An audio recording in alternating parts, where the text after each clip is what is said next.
Simplemente apartó a su esposa de los niños, incluso gritó, vas a sufrir, y empezó a disparar, pero no le disparó a su esposa, les disparó a los niños.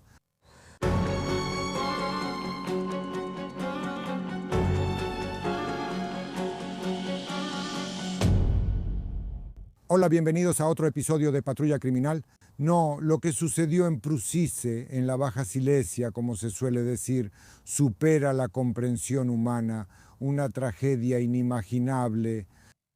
También, cuando nos enteramos de que el responsable de la tragedia es una persona con uniforme, simplemente empezamos a tener miedo. También nos preguntamos por qué sucedió esto. A menudo recurrimos a un atajo mental, pensando que esa persona debía tener algo mal en la cabeza. No intentamos explicarlo y, sin embargo, este tipo de situaciones no es, por supuesto, el final de este tipo de casos. No es una decisión tomada de repente. Por lo general, es un proceso que dura más tiempo y, en mi opinión, este proceso o lo que está sucediendo se puede notar y se puede contrarrestar, pero simplemente hay que darse cuenta de ello. Los invito a ver el siguiente episodio. Astronarium.pl.com, Astronarium TVP. Para quienes nos apoyan, tenemos un nuevo episodio del podcast de audio. El enlace lo encontrarán en la descripción debajo del video. Saludamos cordialmente a todos los mecenas del canal Criminal Ni Patrol.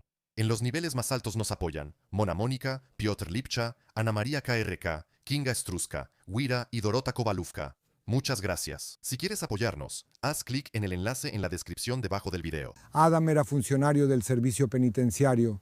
No, ya llevaba bastante tiempo trabajando, 17 años, pero también en ese servicio penitenciario era alguien bastante especial porque trabajaba en el grupo de intervención. Así se le llama. Es una comparación un poco con los antiterroristas o contraterroristas, como ahora se les llama en la policía.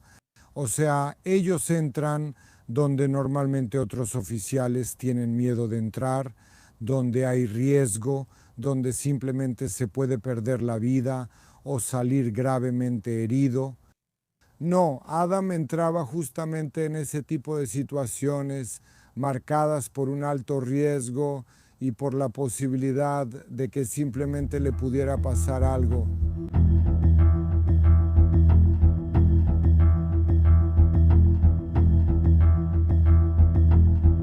Pero incluso en ese grupo de intervención, Adán era alguien porque era el comandante de ese grupo.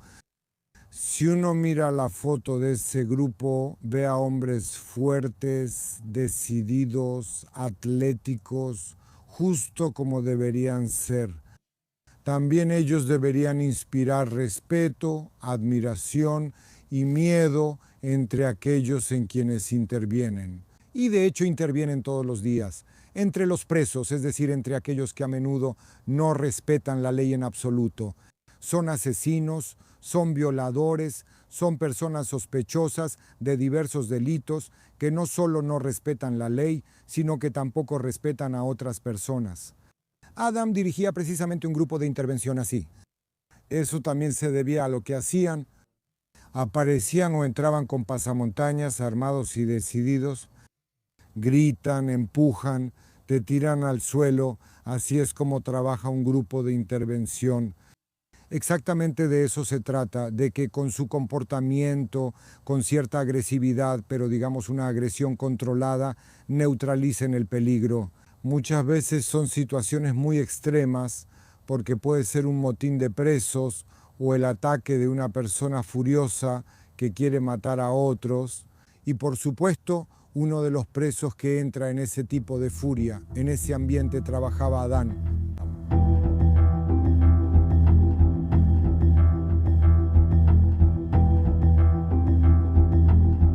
¿Y qué hace ese grupo de intervención cuando no entra en acción?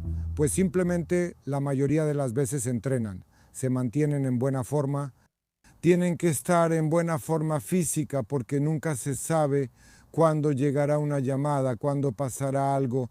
Así que eso es posible prácticamente las 24 horas del día, tanto de día como de noche.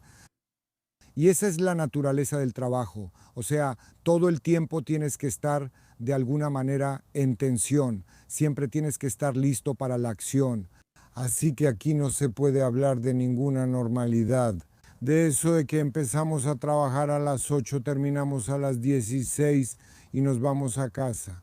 Es cierto, nos vamos a casa, pero en cualquier momento puede pasar algo. En el día a día, Adam trabajaba en la calle Kleczkowska en Kleczkowa. Ahí, por supuesto, hay una prisión.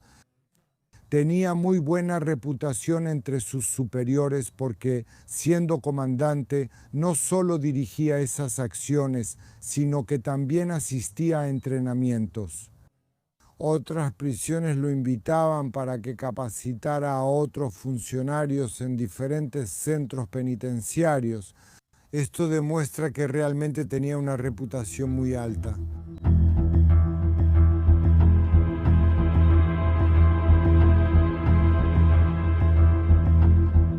Adam vivía normalmente en Prussikach.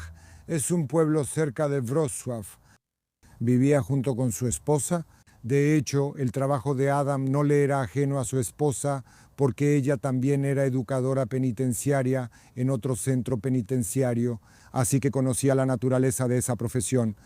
Simplemente trabajaba en el servicio penitenciario.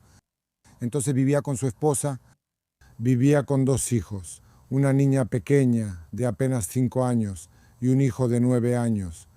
También estaba la suegra de 71 años. Y así todos juntos, es decir, en total 5 personas vivían en esa casa. Por otro lado, Adam bebía mucho. Como dicen sus amigos, sus conocidos, podía tomar grandes cantidades de alcohol, tenía mucha resistencia, pero al mismo tiempo causaba peleas, a veces era agresivo, a veces era peligroso. Hubo muchas de esas peleas. Parece que su esposa simplemente ya estaba harta de eso. Creo que también tenía miedo por ella misma, por los niños, por la casa en general, por causa de su agresión, y decidió divorciarse de él. De hecho, presentó una demanda de divorcio ante el tribunal. La primera audiencia ya se llevó a cabo a mediados de marzo de este año. Como pueden ver, todo esto sucedió hace muy poco tiempo. Incluso parecía que todo iba bien en esta situación, por supuesto. Va en la dirección correcta, está en buen camino, porque, bueno, tomaron algún tipo de decisión, ya que no se puede vivir juntos. Entonces, en esa casa en Prusice se suponía que la esposa y los hijos se quedarían, también la madre de la esposa, y para él iban a comprar un departamento. Parece que ese departamento ya simplemente lo compraron. Adam tenía que mudarse a ese departamento. E incluso ya se había fijado la fecha. Adam tenía que mudarse, por así decirlo, hace unos días, antes de la Semana Santa.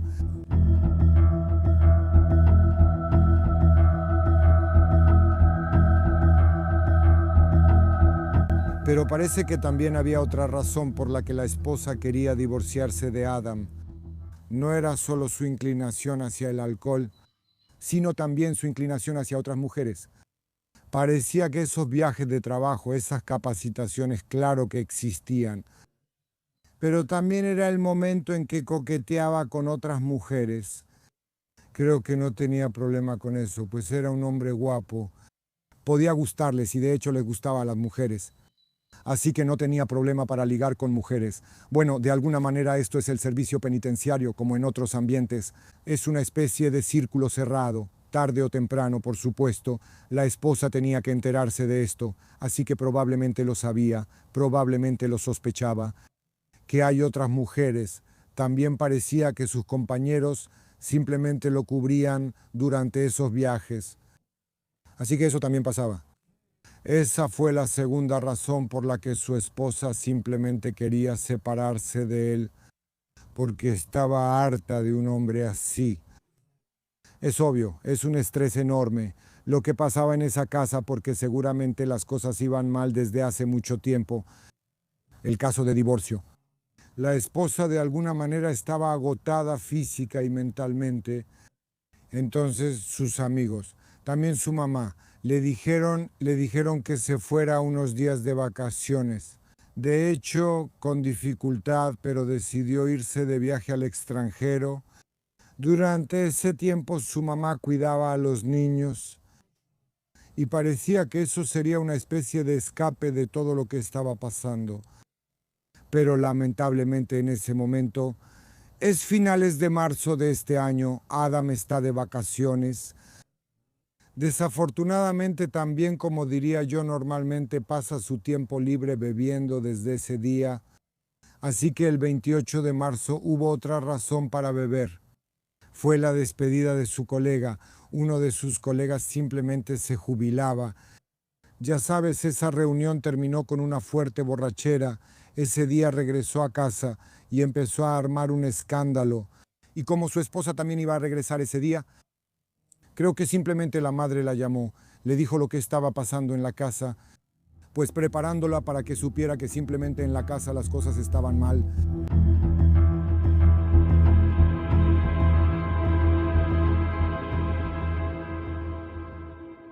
Y sí, realmente estaba mal. Cuando mi esposa llegó a la casa, esa pelea solo se intensificó. No, teniendo miedo de alguna manera, decidió llamar a la policía. Bueno, en medio de todo esto, Adam, como en una especie de delirio alcohólico, a pesar del estado en el que estaba, eso le llegó, que iba a venir la policía, que iban a empezar a investigar, que iba a comenzar un procedimiento. No se descarta que también se elabore la llamada tarjeta azul. O sea, la tarjeta azul es algo que indica que ha habido maltrato en la familia durante mucho tiempo. Parece que de alguna manera él se asustó por eso. Tal vez se dio cuenta de eso, que si la policía va a tomar esas medidas, eso tiene que llegar a los superiores. Y entonces empezarán a preguntarse si él realmente es apto para el trabajo que está haciendo. Si puede ser comandante, si puede participar en una operación así y sobre todo, si puede portar un arma. Normalmente este tipo de situaciones realmente terminan así. De la manera más suave posible, que alguien es apartado de sus funciones por un tiempo, no y en situaciones extremas, o incluso en que alguien simplemente sea despedido, así que eso pudo haber terminado realmente mal para él. No se descarta que pensara precisamente de esa manera. Fue a la habitación. Adam tenía un arma, tenía una pistola, era su arma privada. Oficiales de la guardia, oficiales del servicio penitenciario, reciben permiso para portar armas. Es sabido que están en peligro. Podrían estar en peligro. Así que aquí no hay problema con eso para que reciban ese tipo de arma. Más aún una persona que está entrenada, que maneja las armas perfectamente. Así que Adam no tuvo ningún problema para obtener el permiso para ese tipo de arma. En ese momento Adam fue a su habitación y regresó con una pistola.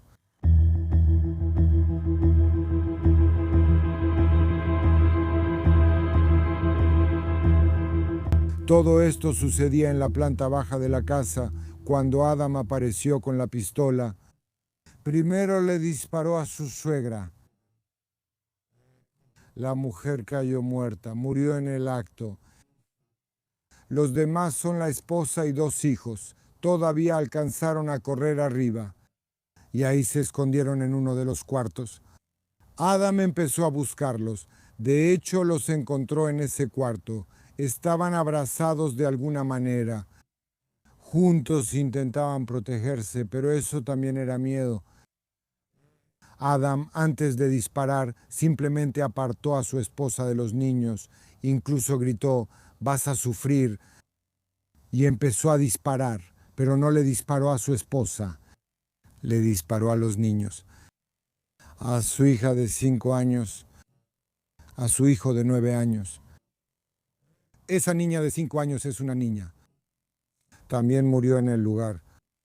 Sin embargo, sobrevivió ese niño de 9 años, que fue llevado después al hospital y comenzó la lucha por su vida. Bueno, Adam, cuando ya le disparó a los niños, se apuntó con la pistola a sí mismo.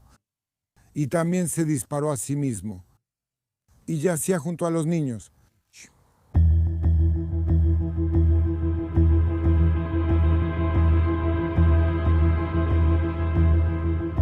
El niño fue llevado al hospital, comenzó la lucha por su vida. Desafortunadamente no lograron salvarlo. En algún momento los médicos dijeron que, aunque el corazón seguía latiendo, pero el cerebro ya no funcionaba, ya tenía muerte cerebral, así que pues no, había que tomar una decisión. Y aquí la mamá del niño tomó, en mi opinión, una decisión maravillosa de que sus órganos serían utilizados para salvar vidas.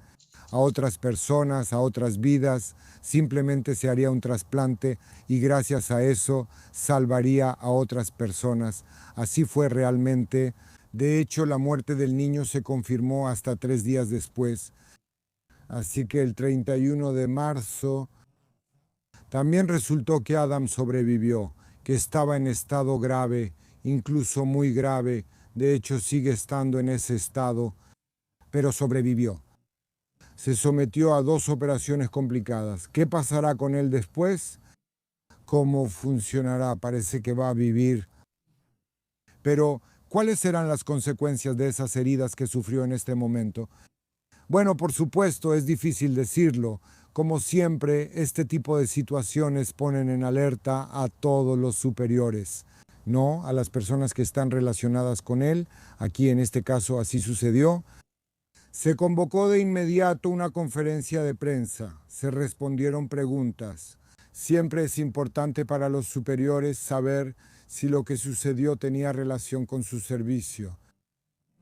Y por supuesto siempre se hacen ese tipo de declaraciones. Bueno, tal vez no siempre, pero en la gran mayoría de los casos, que lo que sucedió no tenía relación con su servicio, que Adam era un funcionario ejemplar, que se sometía regularmente a todo tipo de exámenes psicológicos, que su comportamiento no daba motivos para que sus superiores se involucraran de alguna manera en su vida personal.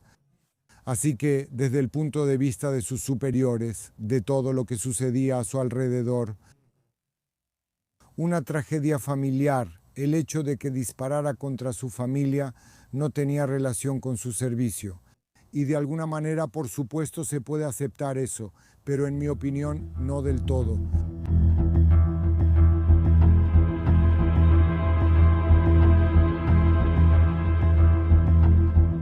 Por supuesto, también surgieron voces diciendo que, después de todo, alguien que necesita ese tipo de ayuda puede acudir a un psicólogo en cualquier momento.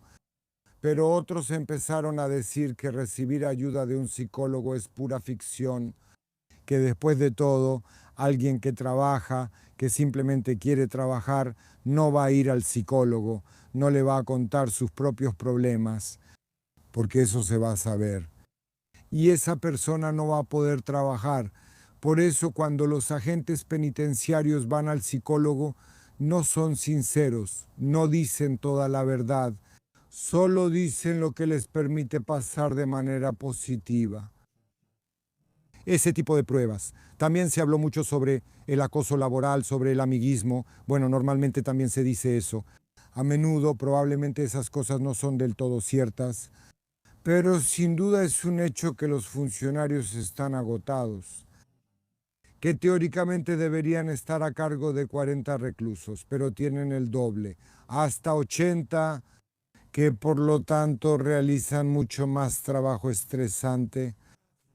Por supuesto, siempre surgen esas voces, siempre aparecen, así que hay que verlas con una verificación sólida. Pero el hecho es que se hablaba mucho de esto entre el personal penitenciario.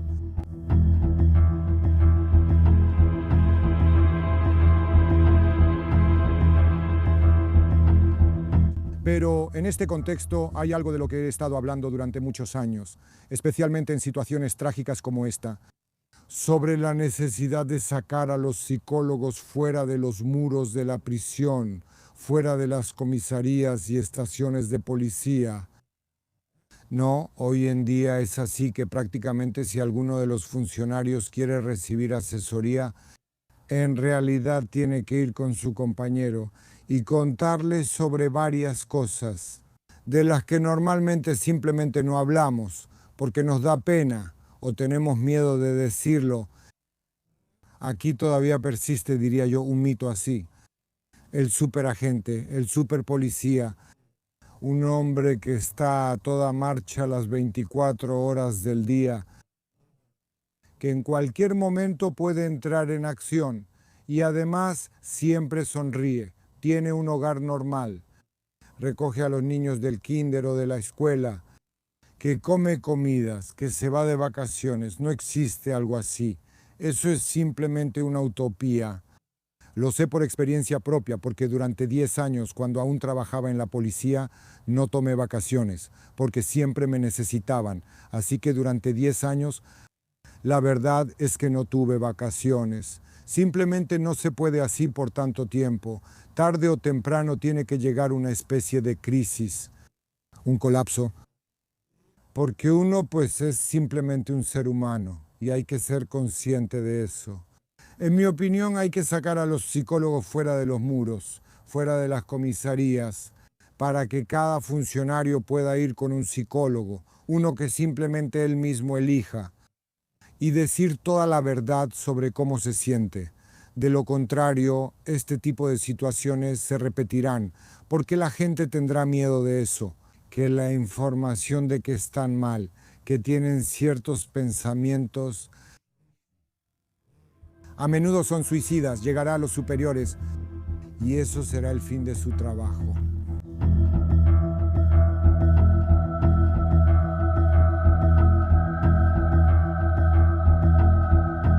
También se habla mucho sobre la agresión de estas unidades de intervención y, por ejemplo, que consumen esteroides.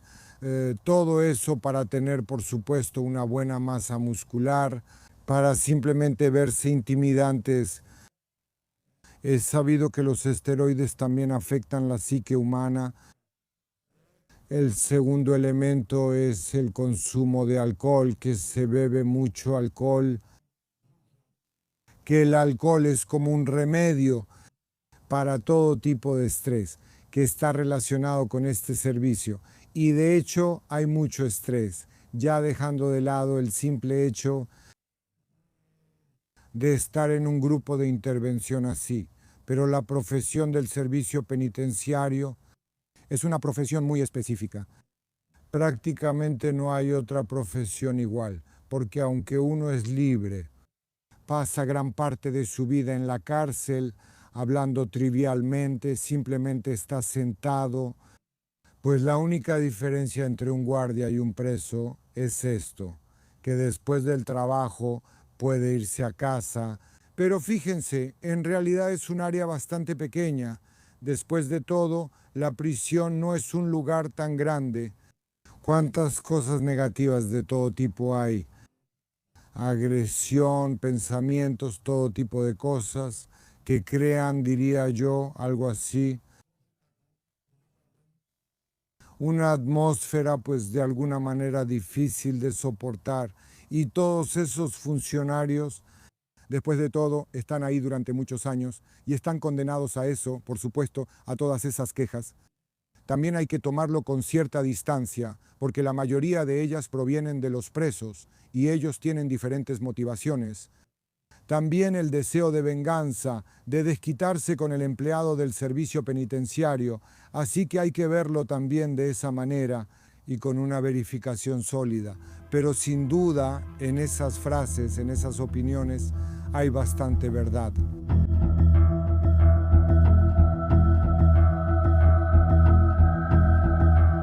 Había un entrenador de boxeo ya legendario en Polonia, Felix Stam, y él tenía un dicho favorito, que no hay personas resistentes a los golpes, solo hay personas mal golpeadas. Y eso en la vida realmente funciona. Por supuesto, eso puede aplicarse a cualquier profesión, pero una profesión como esta, guardia penitenciario o la profesión de policía, especialmente, porque esas personas están especialmente expuestas a diferentes tipos de estrés. Estrés es una pregunta un poco retórica. Si Adam hubiera tenido otra profesión o si en lo que hacía hubiera tenido otra función, ¿habría ocurrido una tragedia así en su casa? Parece que no. Entonces, de alguna manera hay que conectar lo que hizo con lo que hacía a diario, ¿no?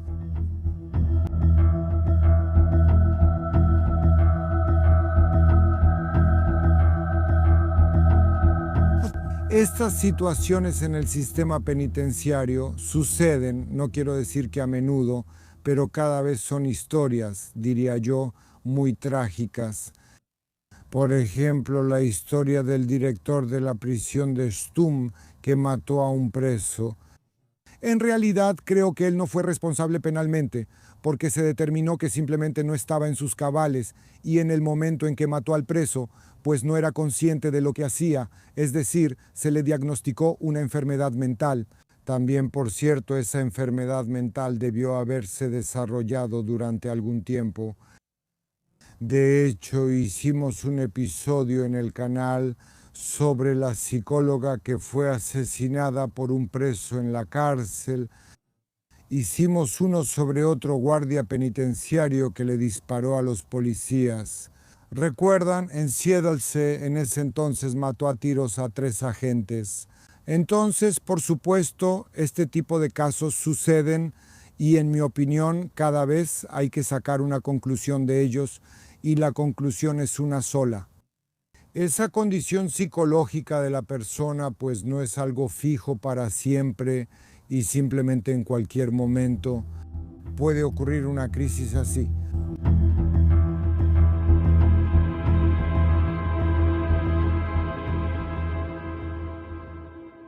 Y por supuesto Adam hizo algo terrible, algo que humanamente no se puede perdonar.